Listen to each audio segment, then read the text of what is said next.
नमस्कार विद्यार्थी मित्रों, आज आपण career oriented course in banking and finance त्याचबरोबर बिहोप फायनान्शियल मार्केट्स अँड सर्व्हिसेस या दोन वर्गाकरिता principles and practice of banking हा जो एक अत्यंत महत्त्वपूर्ण विषय पेपर नंबर 1 जो आहे, या पेपर नंबर 1 मधील पहिला आणि महत्त्वाचा कंटेंट म्हणजेच evolution of banking in India, भारतातील बँकिंग व्यवस्थेचा उदय व विकास याबाबत आज आपण माहिती घेणार आहोत। विद्यार्थी मित्रो, भारतातील बँकिंग व्यवसायाचा इतिहास जर आपण पाहिला तर हा इतिहास फार जुना असल्याचे आपल्याला त्या ठिकाणी दिसून येईल।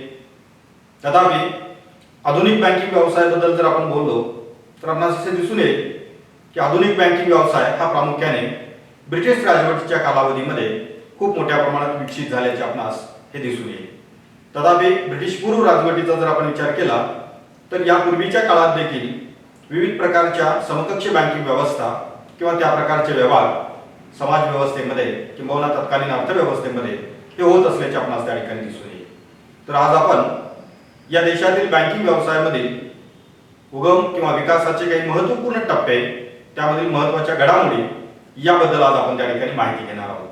विद्यार्थी मित्रो, या देशातील संपूर्ण बँकिंग व्यवसायाच्या दृष्टिकोनातून जर आपण पाहिलं, त्याचा जर हिस्टॉरिकल रिव्ह्यू आपण जर घ्यायचा ठरवला तर त्यामध्ये प्रामुख्याने या काही गोष्टींचा विचार आपल्याला त्यामध्ये करावा लागतो। एन्शियंट इंडियाचा जर आपण विचार केला तर तत्कालीन परिस्थितीमध्ये वेगवेगळे राजे, संस्थानिक, सावकार किंवा समकक्ष असणाऱ्या व्यवस्थांच्या माध्यमातून कर्जाची देवाणघेवाण असेल, व्याजाची आकारणी असेल, त्याचबरोबर रक्कम डिपॉझिट करणं असेल, ठेवीच्या स्वरूपात सुरक्षित ठेवणं असेल, यासारखे व्यवहार त्या ठिकाणी होत होते। मात्र त्याला आधुनिक बँकिंग व्यवसायाचे स्वरूप त्यामध्ये प्राप्त झालेले नव्हते। इनफॉर्मल स्वरूपात ठेवी स्वीकारणे, कर्ज पुरवठा करणे, व्याजाची आकारणी करणे यासारख्या वेगवेगळ्या प्रकारच्या व्यवहाराच्या नोंदी, वेगवेगळ्या प्रकारचे धार्मिक ग्रंथ असतील, वेगवेगळ्या प्रकारचे ऐतिहासिक दाखले असतील की त्यामध्ये आपणास त्या ठिकाणी पाहावयास मिळतात। परंतु बँकिंग सारखी एक व्यवस्था जर आपण त्या ठिकाणी पाहिली तर वेगवेगळ्या धर्माचे धर्मगुरू असतील किंवा वेगवेगळ्या मंदिराचे पुजारी असतील की अशा लोकांच्या माध्यमातून बँकिंग किंवा समकक्ष व्यवस्था पूर्वीच्या कालावधीमध्ये चालवली जात होती।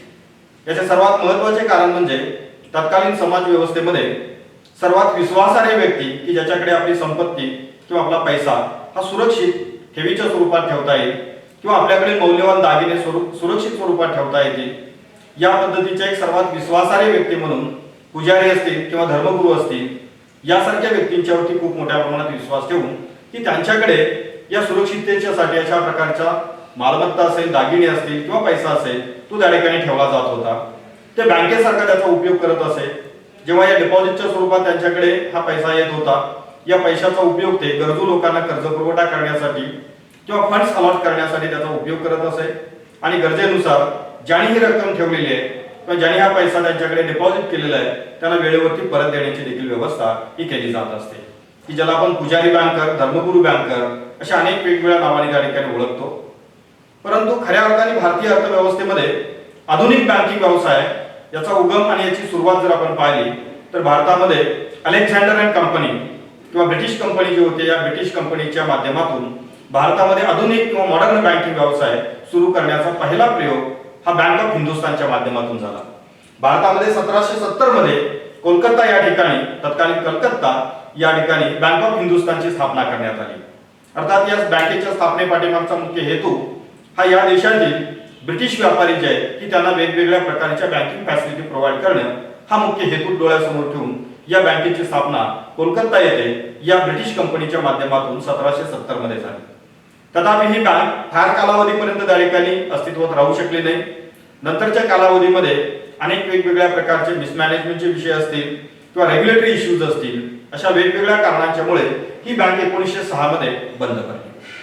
मात्र त्यानंतरच्या कालावधीमध्ये अशा प्रकारच्या मर्यादित देयता असणाऱ्या, अमर्यादित देयता असणाऱ्या अशा दोन वेगवेगळ्या प्रकारच्या बँकिंग इन्स्टिट्यूट या देशामध्ये सुरू झाल्याचे आपल्याला त्या ठिकाणी दिसून येतं। अर्थात त्यामधील सर्वच बँका या आज तागायत त्या ठिकाणी काम करत नाहीयेत। त्यामधील काही बँका ह्या बंद पडल्या, काही बँका त्या ठिकाणी निरंतरपणे पुढच्या कालावधीमध्ये देखील बँकिंग व्यवसाय करत असल्याचे आपणास दिसून येते। तथापि त्यानंतर 1786 मध्ये दी जनरल बँक ऑफ इंडिया नावाची एक बँक त्या ठिकाणी स्थापन झाली. ती देखील खाजगी क्षेत्रातील खाजगी तत्वावरती चालणारी ही बँकिंग संस्था होती.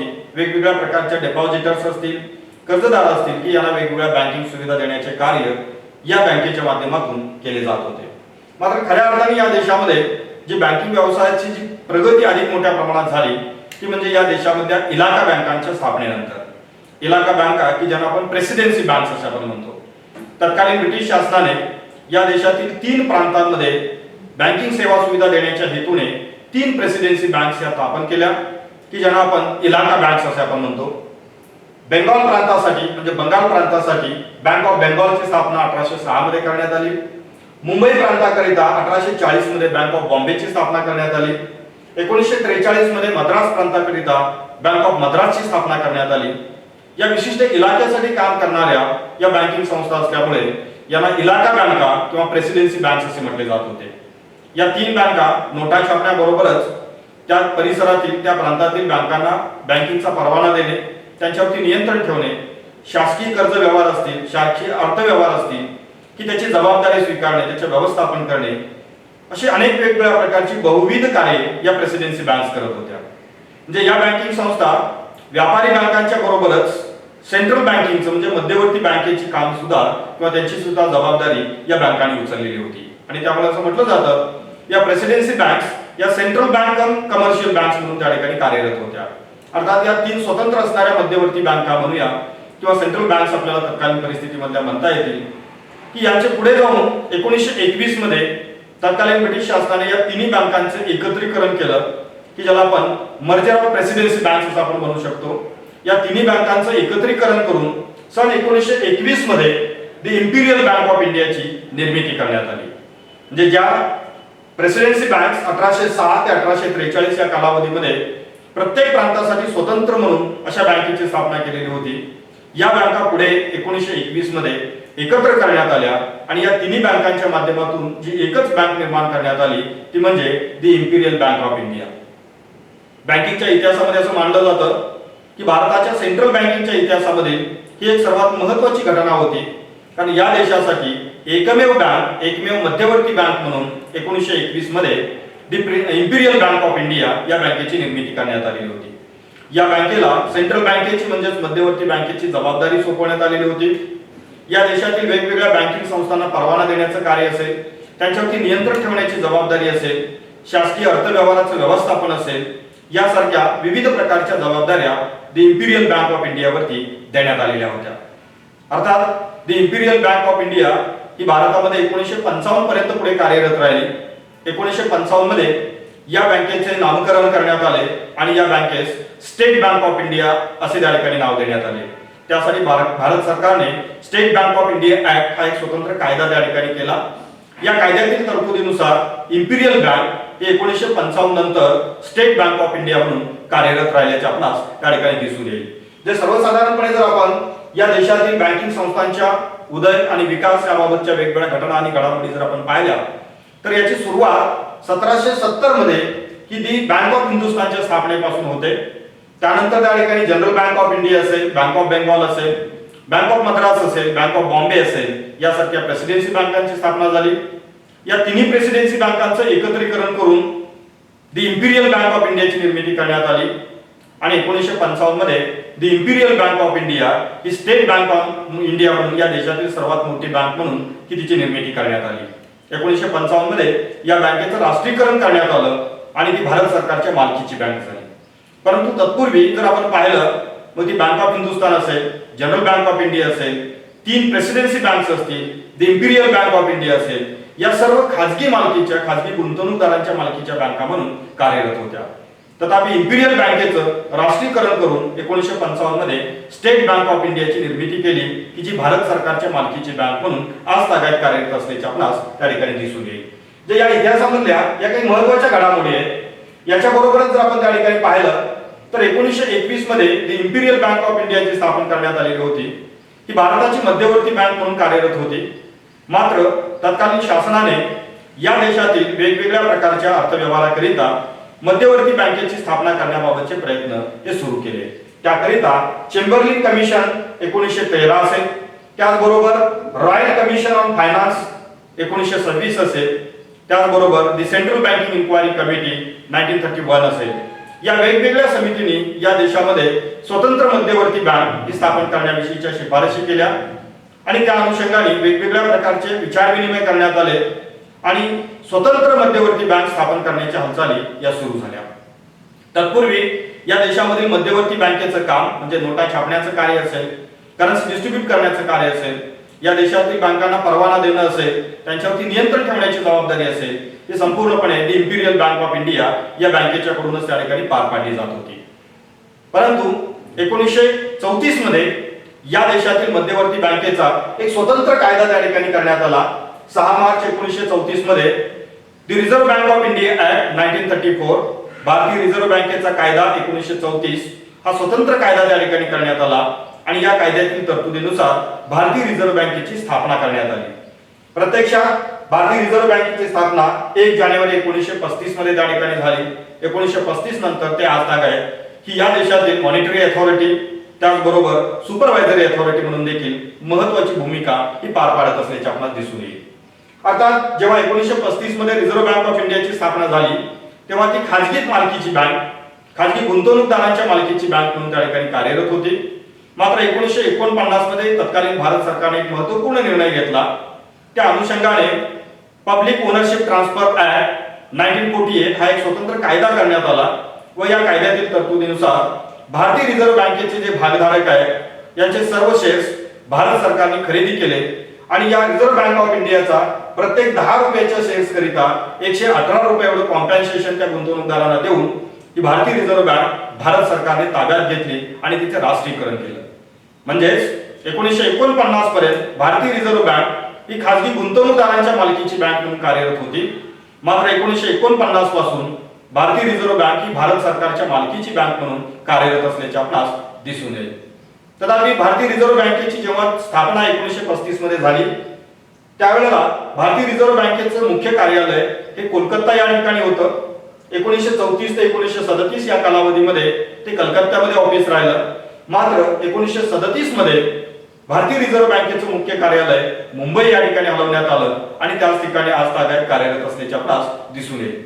तथापि कार्यालयीन कामकाजाच्या सोयीसाठी भारतीय रिझर्व्ह बँकेने अनेक वेगवेगळी प्रादेशिक कार्यालये असतील, त्याचबरोबर आपल्या ब्रांचेस असतील, भारतातील वेगवेगळ्या शहरांमध्ये सुरू केलेले आहेत की ज्यांच्या माध्यमातून बँकिंग संस्था असतील, वेगवेगळ्या मॉनिटरी अथॉरिटीमधील वेगवेगळे घटक असतील की त्यांना आवश्यक त्या सुविधा देण्याचं कार्य या रिजनल ऑफिसेस असतील, ब्रांचेस असतील की यांच्या माध्यमातून केले जात असल्याचे आपणास त्या ठिकाणी दिसून येईल.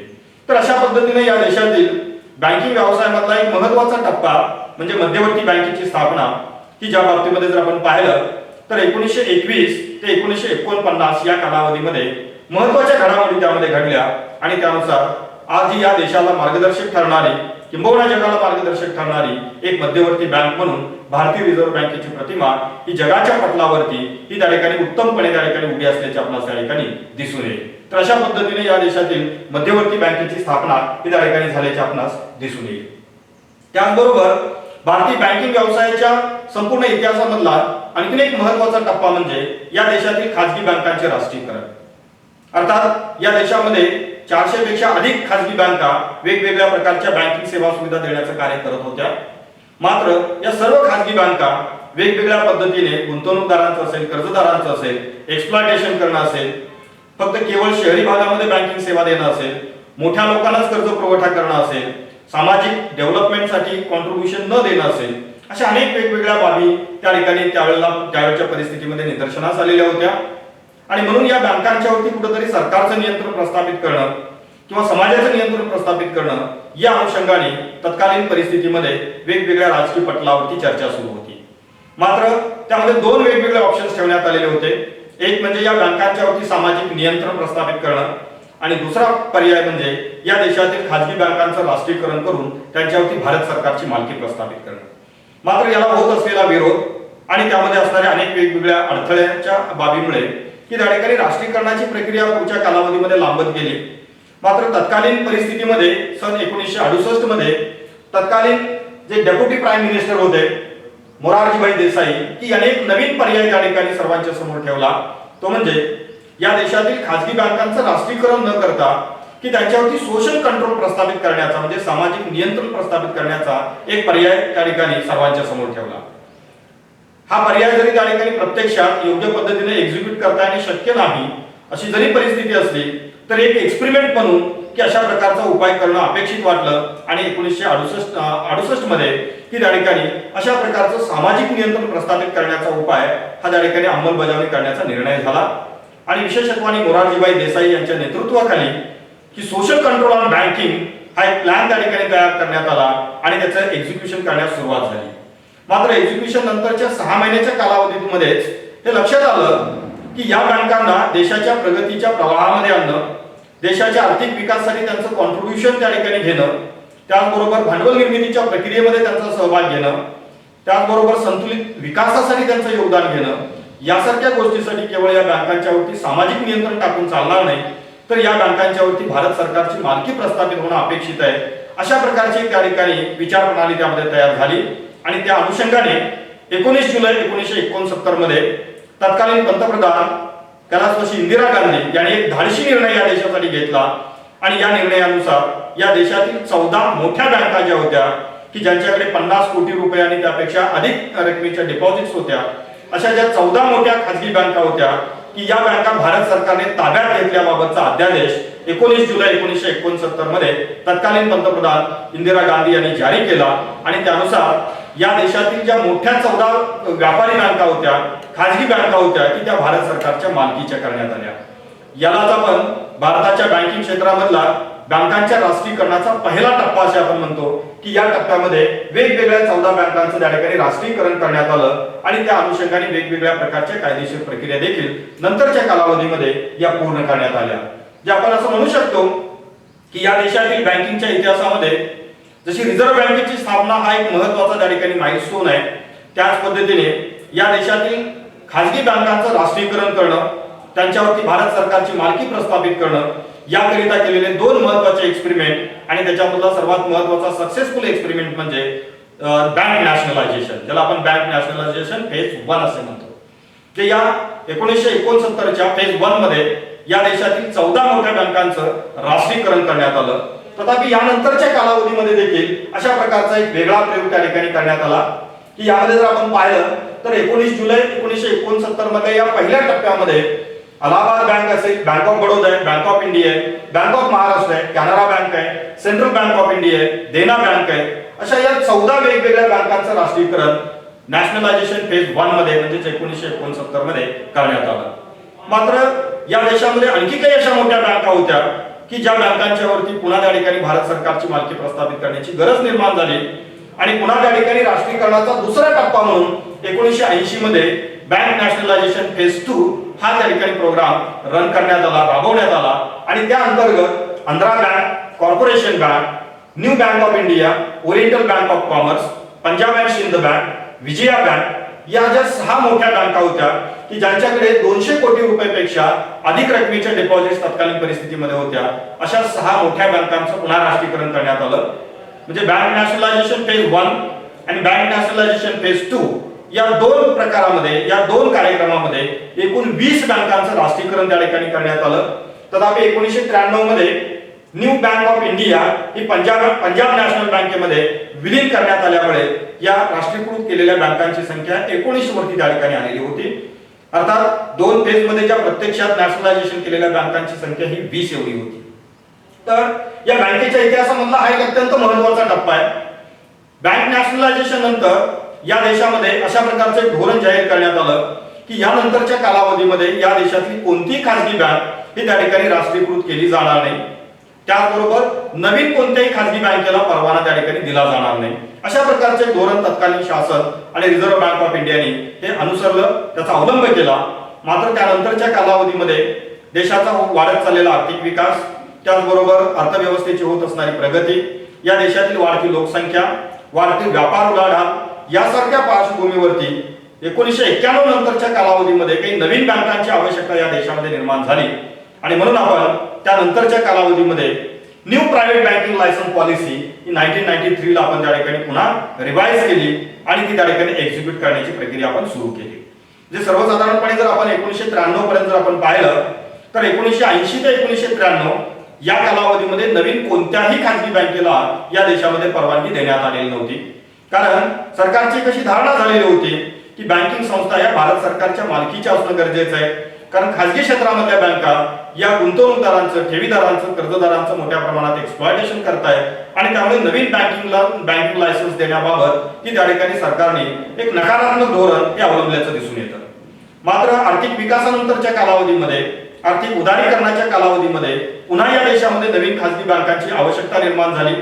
मग त्यामध्ये वित्तीय समावेशनाचा कार्यक्रम असेल, फायनान्शियल इन्क्लुजन प्लान आपण त्याला म्हणतो, ग्रामीण भागापर्यंत जास्तीत जास्त बँकिंगचं नेटवर्क पोहोचवण्याचा हेतू असेल की या हेतूची जर पूर्तता करायची असेल तर पुन्हा या देशामध्ये मोठ्या प्रमाणात खाजगी बँकांची आवश्यकता वाटू लागली. आणि म्हणून आपण 1993 मध्ये new private banking licence policy ही नव्याने त्या ठिकाणी आपण लॉन्च केली. आणि त्या अंतर्गत आपण 1994 मध्ये ज्या नवनवीन बँकांना लायसन्स दिलं की ज्यांना आपण new generation private sector banks असं आपण म्हणतो. 1994 नंतरच्या कालावधीमध्ये ॲक्सिस बँक असेल की जिचं पूर्वीचं नाव युटीआय बँक, म्हणजे युनिट ट्रस्ट ऑफ इंडियाने स्थापन केलेली बँक म्हणून युटीआय बँक या नावाने 1994 मध्ये पहिली new generation private sector bank ही त्या ठिकाणी सुरू झाली. त्यानंतर डेव्हलपमेंट क्रेडिट बँक आहे, एचडीएफसी बँक आहे, आयसीआयसीआय बँक आहे, इंडसइंड बँक आहे, कोटक महिंद्रा बँक आहे, येस बँक आहे. अशा नवनवीन खाजगी क्षेत्रातील बँकांना त्या ठिकाणी परवाना देण्याचं धोरण हे आपण त्या ठिकाणी अवलंबलं. हा देखील या भारतीय बँकिंग व्यवसायामधला एक महत्त्वाचा माइलस्टोन मानला जातो की जिथून पुन्हा एकदा नव्याने खाजगी बँकांचा दौर सुरू झाला असे आपल्याला त्या ठिकाणी मानता येऊ शकतं की त्यानंतरच्या कालावधीमध्ये आपण खूप साऱ्या खाजगी बँकांना पुन्हा परवाना देण्याचं धोरण हे स्वीकारलेलं आहे. किंबहुना 2015 नंतर जर आपण पाहिलं तर खूप मोठ्या प्रमाणात खाजगी क्षेत्रातल्या स्मॉल फायनान्स बँक्स असतील, पेमेंट बँक्स असतील की या खूप मोठ्या प्रमाणात या देशामध्ये सुरू होत आहे हे आपण त्या ठिकाणी आज पाहत आहोत. याची सुरुवात जी आहे ती 1993 मधल्या न्यू प्रायव्हेट बँकिंग लायसन्स पॉलिसीच्या माध्यमातून ही झाल्याचे आपणास त्या ठिकाणी दिसून येते. त्यानंतर एक विशेष एक्सपेरिमेंट या देशामध्ये झाला की पाकिस्तान प्रमाणेच भारतामध्ये देखील महिलांच्यासाठी एक स्वतंत्र बँक स्थापन करण्याच्या दृष्टिकोनातून की 2013 मध्ये राष्ट्रीय महिला बँक, जे भारतीय महिला बँक या नावाने त्या ठिकाणी स्वतंत्र बँकेची स्थापना तत्कालीन शासनाने त्या ठिकाणी केली. परंतु ही बँक फार कालावधीपर्यंत या देशामध्ये चालू शकली नाही. कारण एका विशिष्ट सेगमेंटसाठी कमर्शियल बँक सुरू करणं ते फारसं व्हायबल ठरत नाही असं त्या ठिकाणी लक्षात आल्यानंतर ही जी बँक आहे ती स्टेट बँक ऑफ इंडियामध्ये ही विलीन करण्याचा निर्णय त्या ठिकाणी घेण्यात आला. आणि 1 एप्रिल 2017 पासून ही भारतीय महिला bank he state bank of इंडियामध्ये मर्ज करण्यात आली, ती विलीन करण्यात आली, म्हणजे तिचं स्वतंत्र अस्तित्व सध्या संपुष्टात आलेलं आहे. मात्र 2013 ते 2017 या कालावधीमध्ये या बँकेने महिलांच्या विकासाकरिता वेगवेगळ्या प्रकारच्या कर्जाच्या योजना असतील, डिपॉझिट कलेक्शनच्या स्कीम्स असतील, इतर वेगवेगळ्या बँकिंग फॅसिलिटीज आणि सर्व्हिसेस असतील त्या खूप मोठ्या प्रमाणात त्या ठिकाणी सुरू केल्या. मात्र तो प्रोजेक्ट जो आहे तो वायबल ठरत नाही अशा प्रकारची सिच्युएशन दिसल्यानंतर की त्यावेळेला भारत सरकारने असा विचार केला की ही बँक स्टेट बँक ऑफ इंडियामध्ये विलीन केली जाईल आणि ज्या संपूर्ण योजना आहेत, वेगवेगळ्या स्कीम्स आहेत ज्या भारतीय महिला बँकेने सुरू केलेल्या त्या स्टेट बँक ऑफ इंडियाच्या माध्यमातून इम्प्लिमेंट करण्याची स्ट्रॅटेजी ही अडॉप्ट करण्यात आली. जे हा देखील भारतीय महिला बँकेची स्थापना आणि विलीनीकरण हा देखील बँकिंगच्या इतिहासामधला एक महत्त्वाचा त्या ठिकाणी पैलू किंवा माइलस्टोन असल्याचे देखील आपणास त्या ठिकाणी दिसून येईल. त्यानंतर जेव्हा रिझर्व्ह बँक ऑफ इंडियाचे गव्हर्नर डॉक्टर रघुराम राजन होते यांच्या कालावधीमध्ये काही महत्त्वाच्या समिती या फायनान्शियल इन्क्लुजनच्या दृष्टिकोनातून या स्थापन करण्यात आलेल्या होत्या. या वेगवेगळ्या नचिकेत मोर कमिटी असेल, उषा थोरात कमिटी असेल, या वेगवेगळ्या कमिटीने केलेल्या शिफारशीच्या अनुषंगाने या देशामध्ये पार्शियल बँकिंग बिझनेस करणाऱ्या पेमेंट बँक्स असतील, स्मॉल फायनान्स बँक्स असतील की या सुरू करण्याबाबतचं धोरण हे नव्याने स्वीकारण्यात आलं. 2015 मध्ये अशा प्रकारची एक अधिसूचना रिझर्व्ह बँकेने काढली की या देशातील वेगवेगळ्या पेमेंट सर्व्हिस प्रोव्हाइड करणाऱ्या कंपन्या असतील, एनबीएफसीज असतील, सेल्फ हेल्प ग्रुप्स असतील, कोऑपरेटिव्ह बँक्स असतील, त्याचबरोबर वेगवेगळ्या प्रकारच्या सेल्युलर सर्व्हिस प्रोव्हायडर कंपनीज असतील, ऑनलाईन शॉपी असतील किंवा मॉल्स असतील की यांना जर बँकिंग संस्था सुरू करायच्या असतील तर त्यांना बँकिंग संस्था सुरू करता येते. मात्र त्या पेमेंट बँक्स आणि स्मॉल फायनान्स बँक या कॅटेगरीमध्ये असतील अशा प्रकारची घोषणा भारतीय रिझर्व्ह बँकेने केली. आणि तेव्हापासून एक नाविन्यपूर्ण बँकिंग प्रकार म्हणून भारतामध्ये पेमेंट बँक्स त्याचबरोबर स्मॉल फायनान्स बँकांच्या सारख्या बँका या देशामध्ये सुरू झाल्याचे आपल्याला दिसून येते. यामध्ये पेमेंट बँक जे आहे या प्रामुख्याने त्या ठिकाणी डिपॉझिट कलेक्शन आणि पेमेंट सर्व्हिसेस प्रोव्हाइड करण्यासाठी सुरू केलेल्या बँक आहेत की ज्या कोणत्याही प्रकारचा कर्ज पुरवठा करत नाही. मात्र आपण संकलित केलेल्या डिपॉझिटच्या माध्यमातून शासकीय कर्ज रोख्यामध्ये गुंतवणूक करण्याचं महत्त्वपूर्ण कार्य या पेमेंट बँक्स करत असतात. अर्थात सुरुवातीच्या कालावधीमध्ये एकूण 11 पेमेंट बँकांना लायसन हे देण्यात आलं, मात्र त्यामध्ये केवळ 7च संस्थांनी पेमेंट बँक सुरू केल्या. बाकीच्या 4 संस्थांनी की आपलं लायसन रिझर्व्ह बँकेला परत केलं, सरेंडर केलेलं आहे, कारण त्यांना अशा प्रकारचा पार्शियल बँकिंग हा परवडणारा नाही अशा प्रकारची त्यांची धारणा झाल्यामुळे की त्यांना मिळालेले लायसन्स त्यांनी परत केले. मग यामध्ये जर आपण पाहिलं तर आदित्य बिर्ला पेमेंट बँक सुरू झाली, एअरटेल पेमेंट बँक सुरू झाली, इंडिया पोस्ट पेमेंट बँक त्या ठिकाणी भारतामध्ये खूप मोठ्या नेटवर्कच्या माध्यमातून सुरू झालेली आहे, फिनो पेमेंट बँकेची स्थापना झालेली आहे, एनएसडीएल म्हणजे त्या ठिकाणी national depository and security limited ही जी शेअर मार्केट मधली संस्था आहे की तिने देखील आपली एनएसडीएल पेमेंट बँक नावाची स्वतंत्र बँक सुरू केलेली आहे, जिओ पेमेंट बँक सुरू झालेली आहे, त्याचबरोबर पेटीएम पेमेंट बँकेची देखील स्थापना या देशामध्ये झालेली आहे. या 7 पेमेंट बँका देशात सुरू झाल्या की ज्या डिपॉझिट कलेक्शन बरोबर पेमेंट सर्व्हिसेस प्रोव्हाइड करण्याचं काम करतायत, मात्र कर्ज पुरवठा करण्याचं काम यांना करता येत नाहीये. मात्र जे वोडाफोन एम पैसा, टेक महिंद्रा, दिलीप शांतीलाल शिंगवी, चोलामंडलम डिस्ट्रीब्युशन यांना देखील पेमेंट बँकेचं लायसन मिळालेलं होतं, मात्र त्यांनी आपली बँक सुरू केली नाही. त्यांनी आपलं लायसन रिझर्व्ह बँकेला परत केलेलं आहे, सरेंडर केलेलं आहे. म्हणजे यामध्ये जर आपण पाहिलं तर 2015 नंतरच्या कालावधीमध्ये 7 पेमेंट बँका या सुरू झालेल्या आहेत आणि या नंतरच्या कालावधीमध्ये देखील नवनवीन प्रस्ताव रिझर्व्ह बँकेकडे येत आहेत आणि नवनवीन पेमेंट बँका या सुरू होत असताना आपल्याला त्या ठिकाणी दिसून येत आहेत. त्याचबरोबर या देशामध्ये स्मॉल फायनान्स बँकांची देखील स्थापना मोठ्या प्रमाणात झालेली आहे. त्यामध्ये जर आपण पाहिलं तर EU स्मॉल फायनान्स बँक आहे, कॅपिटल स्मॉल फायनान्स बँक आहे, फिनकेअर बँक आहे, इक्विटास बँक आहे, ESF बँक आहे, जना स्मॉल फायनान्स बँक आहे, north east small finance bank आहे, सर्वोदय स्मॉल फायनान्स बँक आहे, उज्ज्वल स्मॉल फायनान्स बँक, उत्कर्ष स्मॉल फायनान्स बँक अशा वेगवेगळ्या 10 बँकांना भारतीय रिझर्व्ह बँकेने स्मॉल फायनान्स बँक म्हणजे 25 लाख रुपयापर्यंतचा कर्ज पुरवठा प्रायोरिटी सेक्टरला करण्याच्या अटीवरती या बँकांना लायसन्स देण्यात आलेलं आहे. या बँका ठेवी संकलित करू शकतात, पेमेंट सर्व्हिस देऊ शकतात आणि महत्त्वाच्या क्षेत्रांना कर्ज पुरवठा करण्याचं कार्य देखील करत असतात. अग्रक्रम क्षेत्र म्हणजे ज्याला आपण त्या ठिकाणी आर्थिक विकासाच्या दृष्टिकोनातून भारत सरकारने आयडेंटिफाय केलेली जी काही अत्यंत महत्त्वाची क्षेत्र असतात की अशा क्षेत्रांना अल्पमुदतीचा कर्ज पुरवठा करण्याची जबाबदारी ज्यांच्यावरती दिलेली आहे अशा बँका म्हणजे स्मॉल फायनान्स बँका या देखील या देशामध्ये खूप महत्त्वाची भूमिका या पार पाडत आहेत. एकूण 10 स्मॉल फायनान्स बँका या देशामध्ये सुरू झालेल्या आहेत आणि त्या अत्यंत उत्तम पद्धतीने प्रायोरिटी सेक्टर लेंडिंग मध्ये म्हणजे अग्रक्रम क्षेत्राला कर्ज पुरवठा करण्याबरोबरच काही मोठ्या रकमेचा कर्ज पुरवठा करण्याचं देखील कार्य या बँकिंग संस्था करत आहेत. आणि विशेष म्हणजे या बँका ग्रामीण भागामध्ये मोठ्या प्रमाणात आपल्या शाखा उघडत असल्यामुळे ग्रामीण जनतेला बँकिंगच्या सेवा आणि सुविधा देण्याच्या दृष्टिकोनातून याची भूमिका ही अत्यंत महत्त्वाची समजली जाते आहे की या बँका टेक्नॉलॉजीच्या माध्यमातून असेल, त्याचबरोबर त्या ठिकाणी पारंपरिक बँकिंग सुविधा असतील, या सर्व प्रकारामध्ये विविध प्रकारच्या बँकिंग सुविधा आज या देशातील ग्राहकांना उपलब्ध करून देत आहेत. तर अशा अनेक वेगवेगळ्या प्रकारच्या बँकिंग संस्था या देशामध्ये स्थापन झाल्या, त्या बँकिंग सर्व्हिसेस प्रोव्हाइड करत आहेत. या सर्व गोष्टी जर आपण पाहिल्या तर आपल्याला त्या ठिकाणी लक्षात येईल की या देशातील जो परंपरागत बँकिंग व्यवसाय जो होता तो अगदी त्या ठिकाणी सनातन कालावधीपासून किंवा एन्शियंट इंडिया पासून त्या ठिकाणी सुरू होता. मात्र त्याला ऑर्गनायझेड स्ट्रक्चर एक आधुनिक बँकिंग व्यवसायाचं स्वरूप जे मिळालं ते 1770 मध्ये जी बँक ऑफ हिंदुस्थानची जी स्थापना झाली, त्यानंतर जनरल बँक ऑफ इंडिया असेल, त्याचबरोबर bank of Bengal, bank of Madras, bank of Bombay या प्रेसिडेन्सी बँक्स असतील. त्यानंतर भारतासाठीची मध्यवर्ती बँक म्हणून दी इम्पिरियल बँकेची स्थापना असेल की जिची स्थापना 1921 मध्ये करण्यात आली. त्याचबरोबर स्टेट बँक ऑफ इंडियाची निर्मिती असेल, 1935 मध्ये भारतीय रिझर्व्ह बँकेची स्थापना असेल आणि त्यानंतरच्या कालावधीमध्ये बँकांचं राष्ट्रीयकरण, बँक नॅशनलायझेशन फेज 1 1969 मध्ये 14 बँका आणि बँक नॅशनलायझेशन फेज 2 1980 मध्ये पुन्हा 6 बँकांचं राष्ट्रीयकरण करणं असेल, भारतीय महिला बँकेची स्थापना असेल, त्याचबरोबर या देशासाठी आवश्यक असणाऱ्या स्मॉल फायनान्स बँक्स असतील, पेमेंट्स बँक्स असतील, अशा अनेक वेगवेगळ्या प्रकारच्या बँकांच्या बरोबरच 1969 मध्ये लीड बँकेची योजना राबवण्यात आली की ज्याला आपण जिल्हा अग्रणी बँक योजना असं आपण म्हणतो.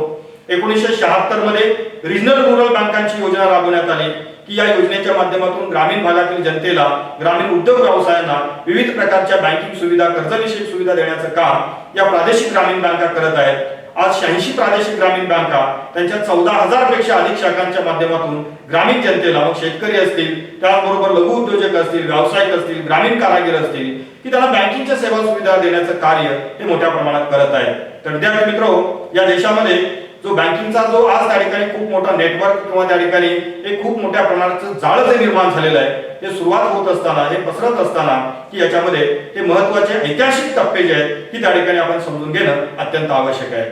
मला वाटतं की या लेक्चरच्या माध्यमातून आपणास या भारतीय बँकिंग व्यवसायाचा थोडक्यात आढावा आपण त्या ठिकाणी घेतला की ज्या माध्यमातून जे हिस्टॉरिकल माइलस्टोन्स आहेत, जे इम्पॉर्टंट माइलस्टोन्स आहेत की ते आपल्या त्या ठिकाणी लक्षात आलेले असतील. धन्यवाद.